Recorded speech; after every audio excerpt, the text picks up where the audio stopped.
saying? Obviously, people know you for doing your thug thizzle inside the little square, the big square, the ring. You know what I'm saying? What got you into boxing?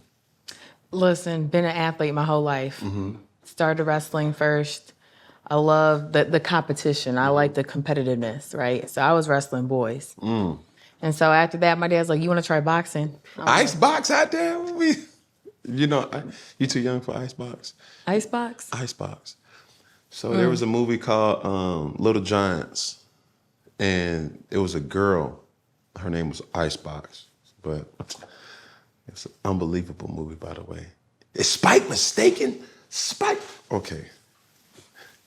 Wrestling, boys, then your dad. Boom. Right. Boom, went to boxing. So boxing starts at the age of 8. So it started when I was 8. And never thought that this was something I was going to be doing. But like my parents seen something like it's in my blood, athlete. And I fell in love with the sport. I fell in love with the competitiveness. I liked that I was able to challenge myself and really step outside myself and really say, I can do this regardless of gender. I'm beating boys. And I'm like, yeah, I belong here. No way. I made my statement. You were boxing boys. Yeah, I still do. Spar, like I spar guys sparring. all the time. Okay. All the time. Do they, and just for educational purposes, they hitting? They better, because I'm hitting. All right. And that's the difference. It's like, I want you to respect me when I'm in the ring because I don't hit soft. I'm going to hit you. So I need to be the best I can be. I need you to put that pressure on me. Yeah. Right. And I'm going to apply that pressure too. So just for the viewers, record is impeccable. And I'm looking at a situation where this is something that we ain't never seen before.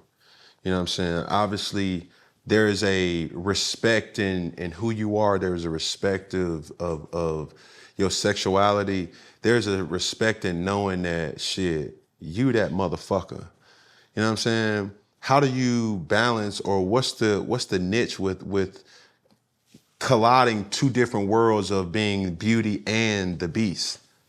Yeah, everything's about balance. And because we know that balance is important inside the ring, it's also important outside the ring, but I'm able just to manage both. I love being a woman. I love dressing up. I love being in my feminine energy, but then I also like being in my dog, being in the ring, putting some work on somebody, and really just being confident in that. That's what builds my confidence. Right. In that. So here we are on set in Atlanta, Georgia, Funky Friday Studios. And just look around, like we got belts, like everywhere. And I told him to hang them motherfuckers up on the things like chandeliers.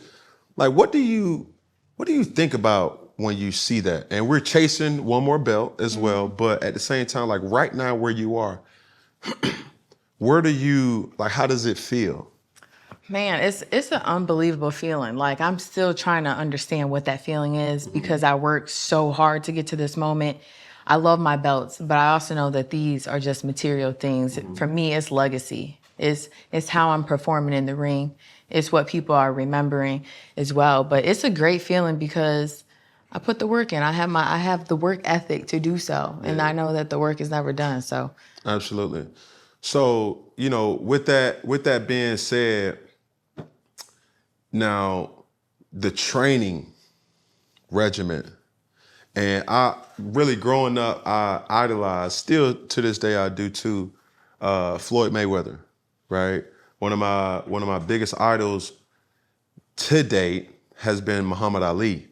And it wasn't anything that they did in the ring that made me idolize them. It was their belief. It was their wit. It was their persona. It was the character, but also, the purpose and drive.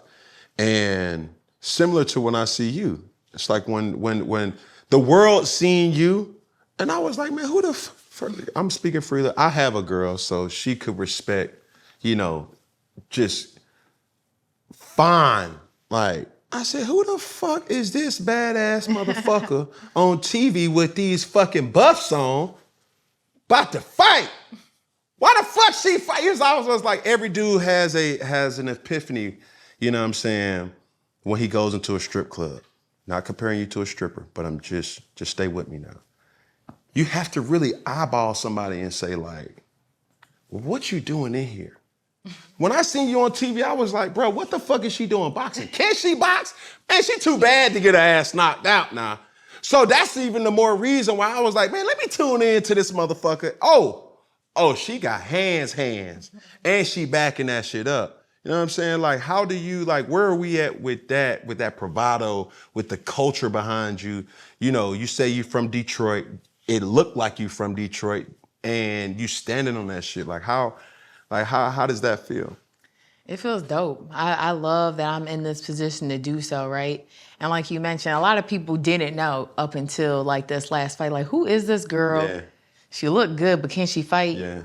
And it ain't nothing like backing your words up and really just putting somebody down. So throughout that whole time, like you was jawing a lot, you know what I'm saying?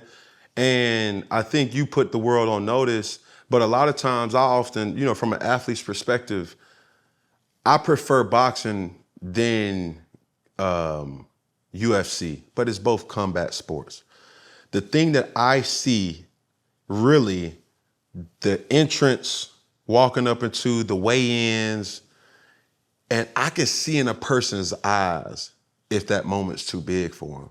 There's no time in this last fight where I just felt like, I think she ended over her head. You know what I'm saying? Round by round, opportunity after opportunity, it was just like, okay, cool, she's settling in. But even then, as a fighter, is this all a facade?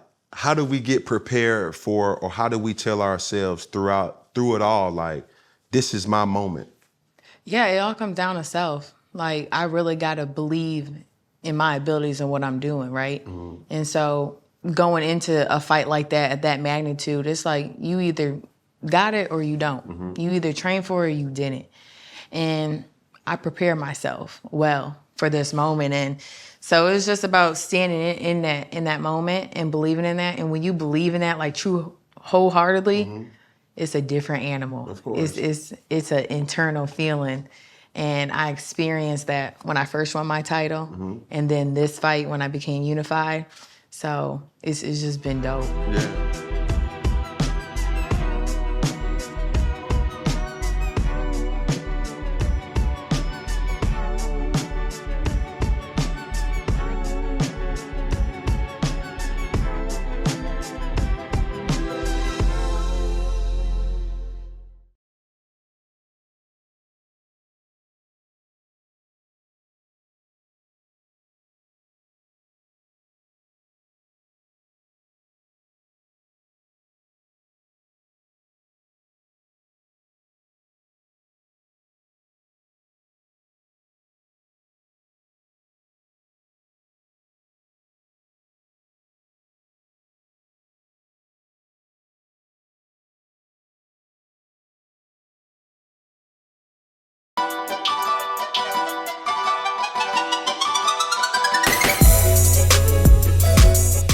So even though, you know, through this whole process of evolving as a woman in this industry that's dominated by men, how have you been able to, you know, really kind of strategically plan yourself, or really the business side of boxing?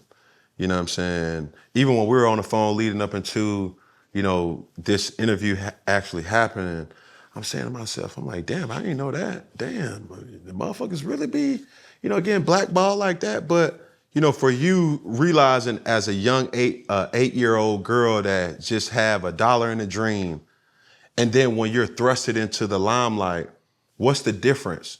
Like, what's something that you knew or didn't know about this sport that you know now and then you just walk cautious with? Something that I did know is that my hard work was going to pay off, regardless of what that looked like. I was told you're never going to make no money in women's boxing. They don't care about women's boxing. Like, you might as well go do something else. I'm like, listen, I put the work in every day Right. until I got a phone call. You know, even when I didn't have a fight, I was in the gym 24/7 because I'm like, this gonna pay off sooner or later. And that's exactly what happened when I got, you know, my call to fight for the world title. I was prepared, but I knew that day was coming because I didn't have the promoter, the manager, the money, the TV, all that. I just had just work ethic and hard work to really just put in until it was time. Right. So right now, where you are right now, we seeing some residual income, or we seeing a lot of residual income, right? For the inspired boxer that sees this, what would you tell him or her the road to the top looks like? Like, how long were we doing this without no money being inserted in that Wells Fargo, Chase, you know, Truist account? Listen, first of all, it's lonely. You by yourself. Like, boxing is just a one-man sport, right? You just for yourself, by yourself. And the money comes. You know, in my mind, I'm like, you know, let me just get in the ring. Let me fight. Let me build my record. Let me get in there so people can see me. The money's gonna come. And I got my $1 million payday when I beat Oh Girl in London. So, Right. and it just builds from that, you know. And I just knew once I had that opportunity, the platform, we were able to take advantage of that. And that's exactly what happened. But even then, like, when you start seeing, like, from this point forward, it's real checks coming in. If you do what you're supposed to do, you would never go broke again. Exactly. Right. That's a powerful feeling. Though, that's a responsibility that, can you keep it up? Absolutely. But I think it was Mike Tyson who said, it's not the person who needs motivation that's sleeping on the floor. The person who really needs motivation is the dude that's walking downstairs in his silk pajamas. You know what I'm saying? Like, when all of a sudden Cartier reaches out and say, listen, this is your own Alycia's collection of Cartier, boom. And then all of a sudden you got this person comes out, this, that, the third, all these, you know, money opportunities knocking. And that drive does get affected. How are you able to, you know, kind of stay stern? Who's that person in your life that keeps you, you know, on the straight and narrow? I would say myself. I'm in tune with myself and my relationship with God. So praying, journaling, understanding where I started from is so important. Understanding how long it took to get here to this moment and just starting from the bottom. Like, I just relived that. Like, we can never go broke. Right. We definitely got to be smart with our finances, because you see in the sport of boxing, a lot of athletes, I mean, not even boxing, a lot of athletes go broke. Correct. Because they're not informed. And so I felt like I was able to take the back seat for a while and see everything until I got to that moment. Okay, now I can move how I can move because I'm aware and I'm knowledgeable. Right. So with that being said, is there a training difference when you're training for a fight versus training for just every day? Like, right now, do we have a fight set? We do. Now, if we didn't have a fight set, I would still be doing the same thing. how long do we work out? Take me through a bomb ass, no A pun bomb-ass intended. workout. You know what I'm saying? So boom. So if we're pertaining to camp, you know, we're working out 3 times a day. So yep. 3 times a day. Take me through it. So wake up, 5:30 run in the morning. Good distance run. We'll do a distance run. So 3 miles, 4 miles. Okay. And then boom, go home, eat, fuel up, take a nap, get back in the gym at 12 o'clock. Okay. Now we're sparring. So I fight 10 rounds, championship rounds. So depending on where we are in camp, I could be doing 8, I can do 10. So we spar, and then we do mitts, then we hit the bag, then we jump rope, might follow up with a run, and then go back, relax, rest, and then do like a small recovery workout. That could be swim, that could be a massage, that could be some stretching. Yeah. And that's every day. That's every day. But I'm saying to myself, like, fuck, like, Shit. that's a lot. That's a lot of tension on your body. It is. You know what I'm saying? It And is. for people who don't know that, you don't understand the sacrifices. I have children that they don't know any other way. Like I'm in the point of my life now where they're not used to seeing me this much. I love it. They love it too, but it's like, oh, is things gonna change? Hell, I don't even know.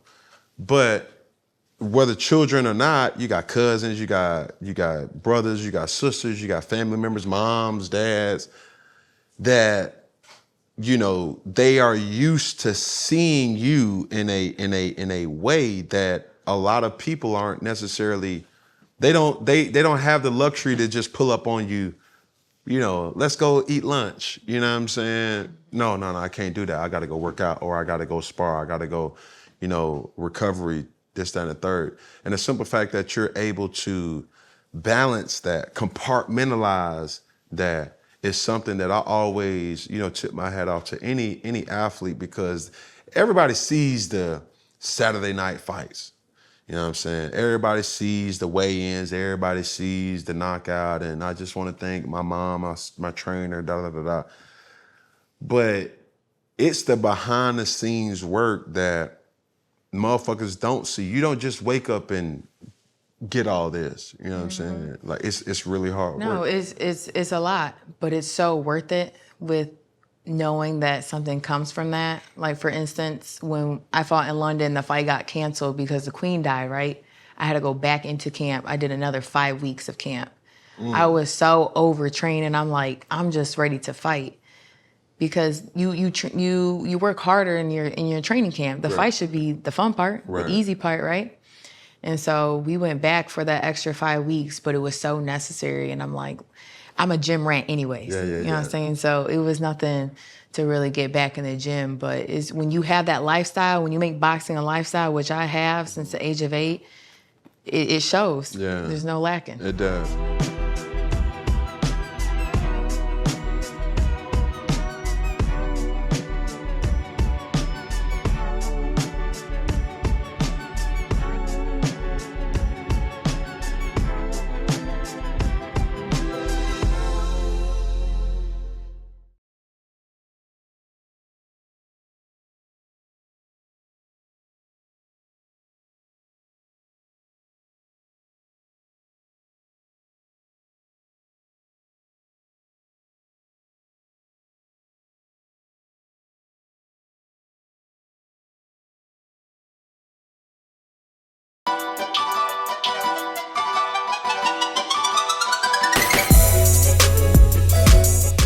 So me being a fashionista, a person who really, has an eye of fashion, what goes into your decision to change your trunks, change your boots? I'm wearing these glasses. I'm wearing this robe. I'm coming out to this music. I'm like, what's that process like? That's the fun part, right? So boxing's entertainment. We want to see the vest, the uniform, the shoes, the hair. I mean, it comes down to what I'm putting on my uniform, how my hair is getting braided, and all that. And I love that's like probably my favorite part to do. It's like, what colors am I doing next? Yeah. Shoes, hair. What affects it though? Like, how do we decide on the ring song, the entrance song? It'd be the mood. For me. And how soon do you have to get those things in? The day, like probably 3 days before the fight. Okay. Yeah. So this time I couldn't decide on one song, so I did 3 songs, right? And that's my favorite part, is the walkout. But two, just off of experiences of fights and hearing different boxers, talk about, I was fatigued, I was this. You hear the Deontay Wilder, talk about, do you spend a lot of time thinking about the entertainment, and then it affects you, or you psych yourself out, or you so juiced that when you get into the damn ring, it's like, damn, I don't got no legs, I'm cramping, not necessarily nervous, but shit, you one hit away from really being unconscious. You know what I'm saying? How, like, with that, where does the line draw from taking the entertainment too much? Or is that even a thing? I don't really think it's a thing. I think when it comes natural, you just going with the flow of things, right? I don't have to put too much emphasis on a walkout because I am that, right? I'm that energy. I'm bringing that energy from myself, and the crowd's bringing that. So you only need to do so much because the fight is the entertainment. That is a fact. That is a fact. We've seen the likings of the Floyd Mayweathers have a whole Cirque du Soleil performance right before he comes out. You see boxers bring out artists with them. They have a performance right there. In the future, who would be an ideal artist who, like, I see it, Javante, shout out to Javante, a good friend of mine. He brings out the little babies, you know what I'm saying? The little Dirks. Who would you want alongside with you? Yeah, so my next fight's in New York, so it only makes sense to have Cardi B. What? Tomorrow, okay? Is it set? Not yet. Cardi, all set. Woo, woo, woo. That shouldn't be so motherfucking. So lit. I mean, woman empowerment, just like shit. Oh man, that'd be dope. That's next level shit. That's culture shit. You see what I'm saying? When my daughters look at shit and they say, "Oh, yeah, we can." You know what I'm saying? It's no more, "Oh, you hit like a girl. You play like a girl." Right. It's more of a empowerment to shit, sweetheart, baby girl, queen, princess, motherfucker, you that motherfucker, you know what I'm saying? And remind, first off, yourself that it is certain stigmas, stereotypes, things that's out there, and they are what they are. Now, granted, what you may have gotten paid versus your world champion bout versus what another motherfucker or a male would get paid is different. That's the ongoing challenge that we're doing or we're dealing with. You see what I'm saying? But, for you, man, I just want to keep encouraging you to not change. Like, you are uniquely one of a kind. And for you to have this platform, who knows, you know what I'm saying, what it would be like. I will have coaches all the time say, shit, act like you've been there. You know what I'm saying, when you score. I'm like, man, fuck that. I don't know if this is my last time scoring shit. I need to motherfucking let everybody know, shit, I'm in this bitch. Like, real talk. So even with that, throughout training, like, what's that whisper in your own mind that you always remind yourself for motivation? Honestly, it's understanding my assignment, right? I'm part of a movement. Right now, there is a movement going on with women's boxing, just boxing in general, and just women empowerment. And the fact that I'm able to be a part of that, and I made history in my last fight in London. We did over 2.2 million views, sold the fight. That's dope. And now young girls who are boxing and coming up, they have something to look at. I didn't have that growing up. I seen Mike Tyson. I'm like, that's my favorite fighter. That's it. Right? So now we have different fighters, different backgrounds, culture, all that. And so they're able to relate to that. And so I tell myself when I'm training, like, it's not about you. It's really about someone being encouraged and that I'm able to motivate, somebody. Because motivation goes a long way.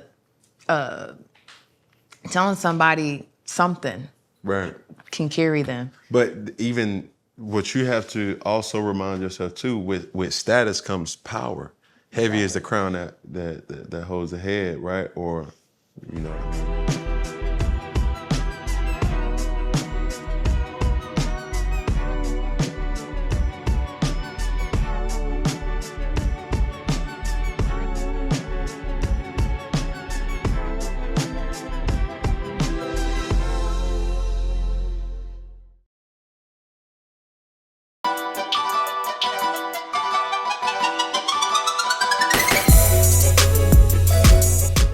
two things for me.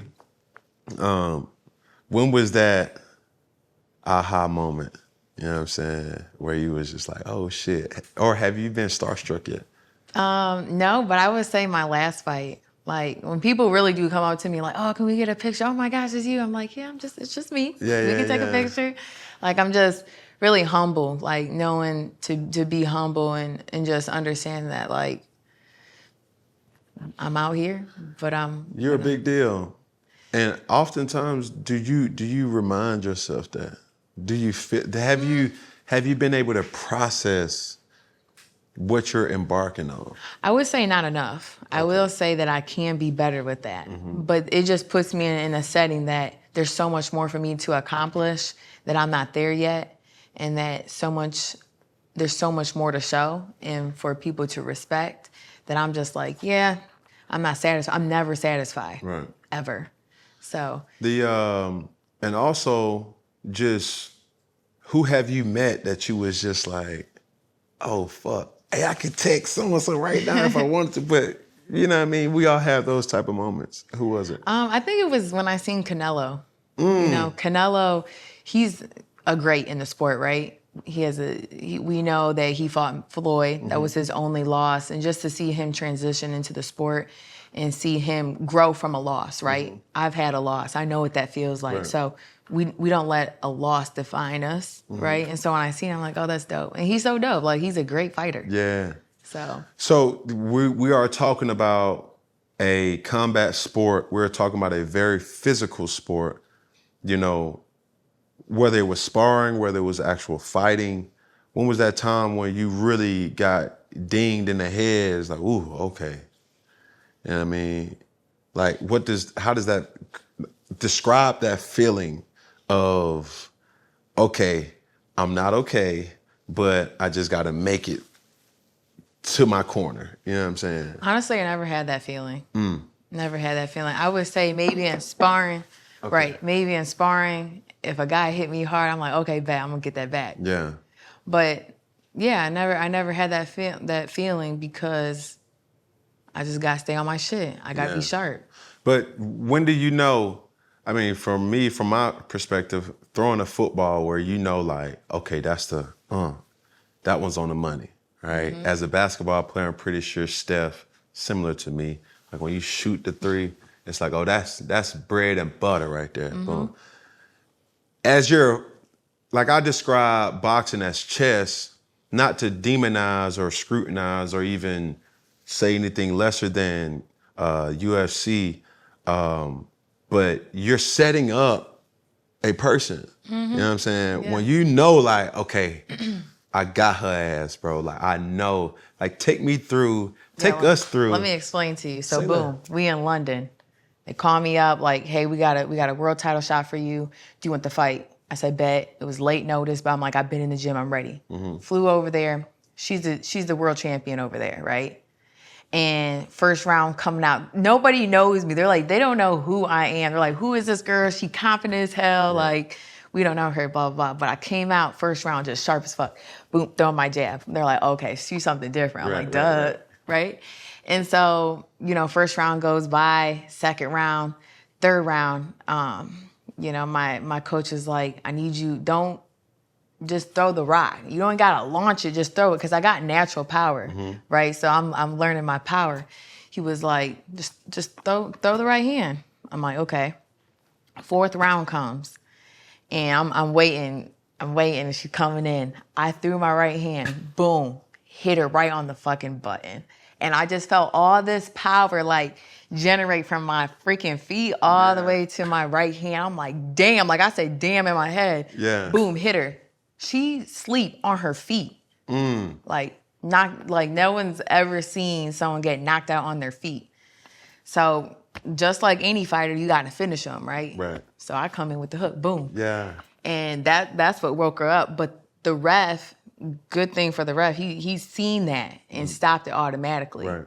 But that So- was right on the button. Man, I'm there in the ring too. I'm over here like, damn, okay. Wake your ass. No, go to what? Man, that was, and listen, when you hit her, when I hit her and it was over, that was like the best feeling, because I tell people winning my first world title was like I was swimming underwater for a long time waiting to come up for a breath of fresh air. And so when it was over, I'm like, fuck, man, I did it. Yeah. I fucking did it. And it was like the best feeling in the world. Man, that's dope. It's like, do y'all talk? In the ring? In the ring. Yeah. I'm like, my last fight, I'm like, yeah, bitch. Oh, yeah, you feel that? Yeah, okay. What? I was talking shit, because if you seen the third round, I was talking shit. How much of talking shit, because this is it's two elements about talking shit. Number one, you're talking shit to keep you engaged. I'm that shit talker. I'm not talking like I can say, man, fuck you. But I'm looking at you. I'm not talking to you. Right. I'm just like, I'm keeping myself engaged because I know I can veer off. The excitement and the coaches who knew me knew Cam is able to stay engaged by bringing a comedic like relief to it. That's how he stays engaged. Everybody's not able to do that. Right. So in pregame, everybody's just walking around or they stretching. I was the jumping around like, okay, boom, big visualization person. And the second is really to intimidate the opponent. Where are you with, your differential shit talking tactics? I mean, I would say it's the same. It's all about being in control, obviously. Just like you said, it's keeping me focused. And it's also intimidating. Knowing you can't come in on my porch, you can't just come in because I'm about to hit you with this jab or I'm about to hit you with this right hand. So it just keeps me where I need to be. Right. I don't do it all the time, though, because, you're constantly thinking. It's chess, like you said, constantly thinking. But I do like to say a little here and there. It gets me riled up.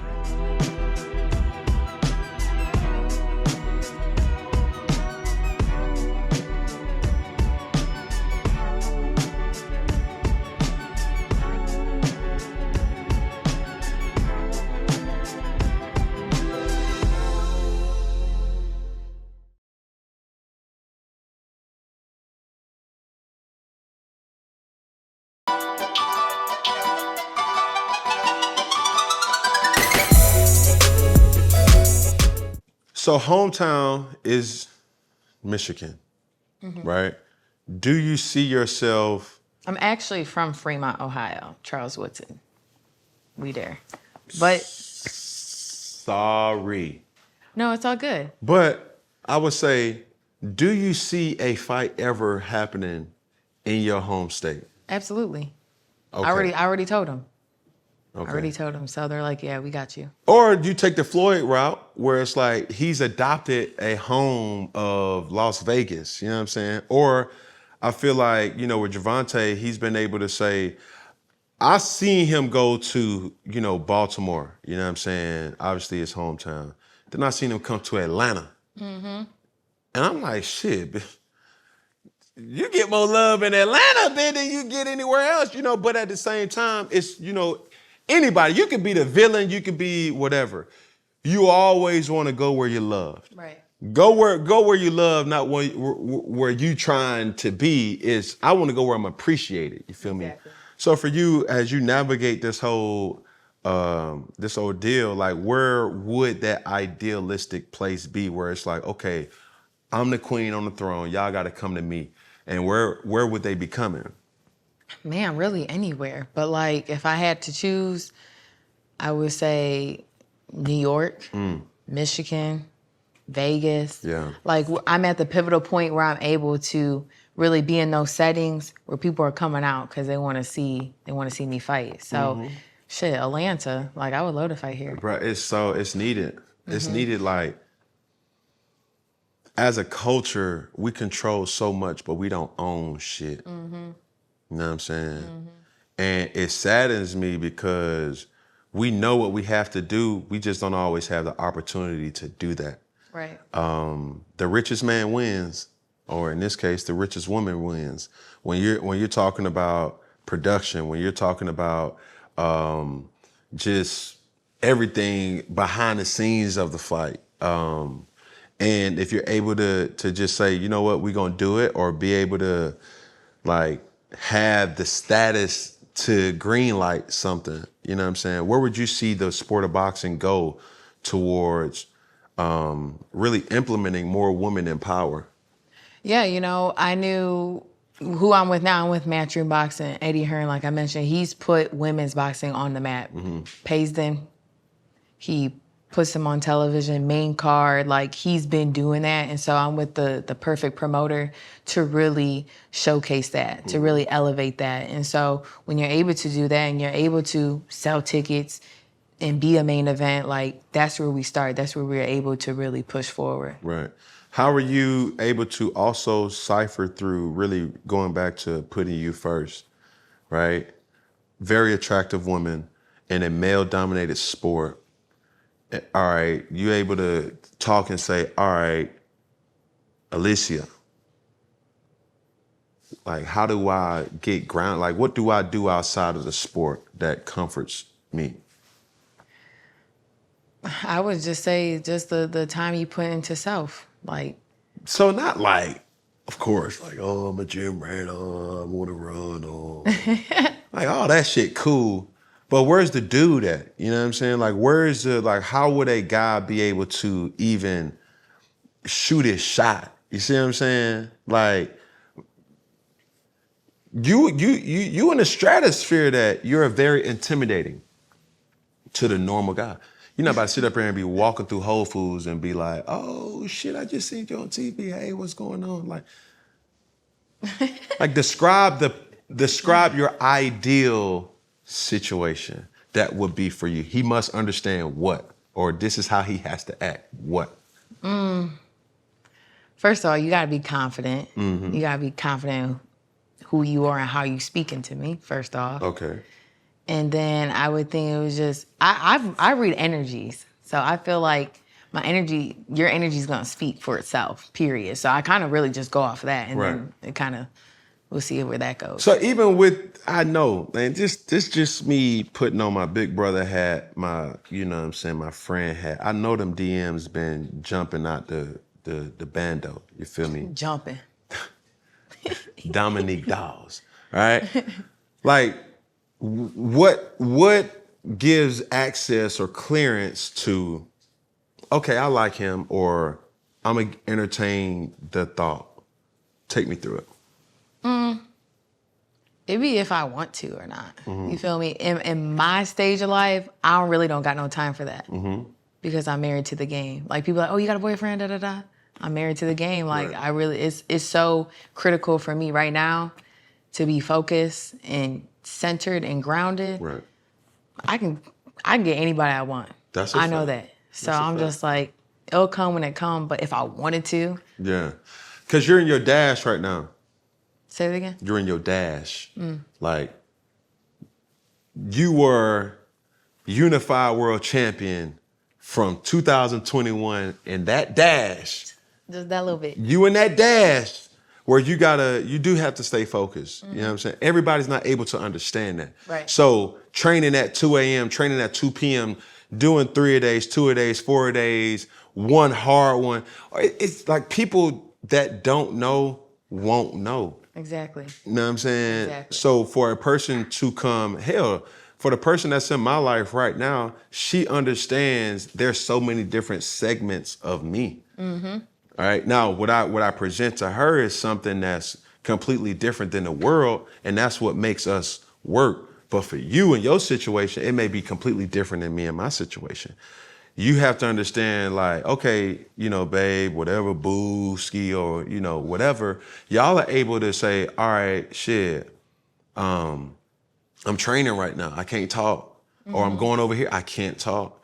Some, like, certain people get into this trends of like, damn, why you ain't call me? What you doing? The insecurities. Hit a nerve. The insecurities. Because Right? it be real, though. It be real. Everybody has insecurities, right? And for me, with confidence comes, you know, it speaks, Right. right? And so I need someone who's just as confident, who's not insecure, who understands the game, who understands who I am as a woman. When you understand who I am as a woman outside the ring, then you understand that, okay, she a businesswoman when she got to be. Right. She an athlete when she got to be. And she my girl when she gotta be. That there has to be balance between all those three, Right. or it's not gonna work. So even then, it's like, you know, you are a very complex person, but simple. Very simple. You know what I'm saying? I was having a conversation with a person the other day, and the topic was really understanding, or people around you really understanding how to serve. because you're walking in a phase of your life where money's no longer an issue. Right. You know what I'm saying? When we go to eat, I don't need you to pay for the food. When we're going out to wherever, I don't need you to pay. But I may need an extra wake-up call that's free. You know what I'm saying? Making sure I'm on my shit. Yo, hey, motherfucker, you said you wanted to be motherfucking unified through 2000 whatever. What are we doing? That's free. A lot of time people feel like they have to bring money to the table to be valued. And that's not the case. It's not the case. When people move with a genuine heart, like you said, hey, you getting up to run, I'll run with you. Bet I like that.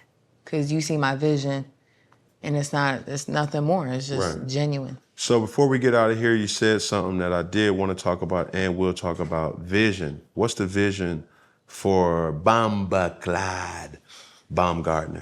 The vision is Like suspended. take me there. Take me there. Like in 2030.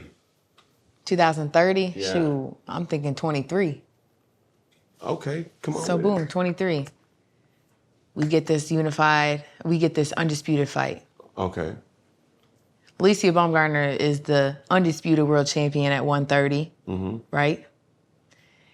Then we move up to 135. We fight the best girl at 135. We take her belt. We become undisputed at 135. Walk in your trap and take over your trap. Shit. Exactly. Okay, easy. Boom. Conquer 35. Okay. Move up. It's all about skill at this moment. It's skill and experience. But then too, you have to understand, and it happens to every athlete. Coming into the game at a young age, you are spring chicken. You know what I'm saying? Like you able to get hit a couple times and that shit don't bother you. But shit, I'm seeing now when I even train that it's like when I work out, it takes me a couple more workouts to start really seeing that ab coming to fruition. Right. You know what I'm saying? So as you're getting older, what you thought you didn't know or what you thought you did know, now you're using tenure as a weapon. You know what I'm saying? Being shook up, being in these spotlight fights. And I've seen it, not personally, but obviously from, you know, my vantage point of looking at how Floyd really intimidates his opponents. I mean, they fucked way before you ever hear a ding, you know what I mean? So for you, it's like, as you're going on this journey of greatness, first off, really identify who the fuck you are, you know what I mean? But on top of that, you gotta keep that vision and keep people around you that's gonna keep pushing you to a newer version of yourself. Absolutely. Because, go ahead. No, I would agree. I'm, like I've said, I'm not satisfied, and I know growth is important. I'm always seeking growth, not outside the ring and in the ring, because that makes me a better me. And I got these blinders on, literally. I don't see nobody else. I only see me and what I'm able to do. Right. And I don't think nobody can beat me. I don't think nobody can beat me. I believe in myself. The only person that's gonna beat me is me. Right. I took my loss. I learned my lesson. I regrouped. Took that. Boom. Now we here. Right. But even then, because like let's keep it a buck. With that loss, you know, how were you able to propel that and use that as fuel rather than it using you like, oh fuck, it was whatever. Man, listen, they raised her hand. I'm like, damn. Instant thought, well shit, I'm still gonna keep fighting. That was my instant thought. I wasn't gonna let that define me. And going into boxing, your pro career, you know, Mayweather had everybody like, I'm not losing my O. I'm about to go 50-0, right? And I got my loss. I'm like, damn, well, that didn't work. But that's cool though. I'm gonna keep pushing. You know, then you see the people who are for you at that time, who not. I had to make adjustments, and I did that. But that loss really like helped me along because I fought this girl who was 9-1, right? I was 5-0. I'm like, I want a challenge. I want a step up fight, and that was the fight I took. And it was a close fight. It was a split decision. Right. I thought I pulled it. They gave it to her. I'm like, bet, that's cool. And now to this day, like that girl went on to be a 2-time world champion. But I was able to see, because things were messed up outside of the ring, that's what made my loss. For you though. For me. Right. Okay. For me. And so I'm like, okay, cool. I got to see that. I know what I can do now to be better moving forward. And I took that loss. This girl that I just beat, you know what a loss feels like now. Like it's cool. You can have you can lose your O in boxing. That's another thing people have to understand. Sports, you lose sometimes. But that's life. That's life, That's right? life. You lose your O in life, but at the same time, it does not define who you are and what you are. You know what I'm saying? And I love that. I love that for you. Motherfuckers, if you ain't tapped in, now you should be. Alycia, the Baumgardner. Be on notice if you ain't already. And you got the culture behind you. I'm excited.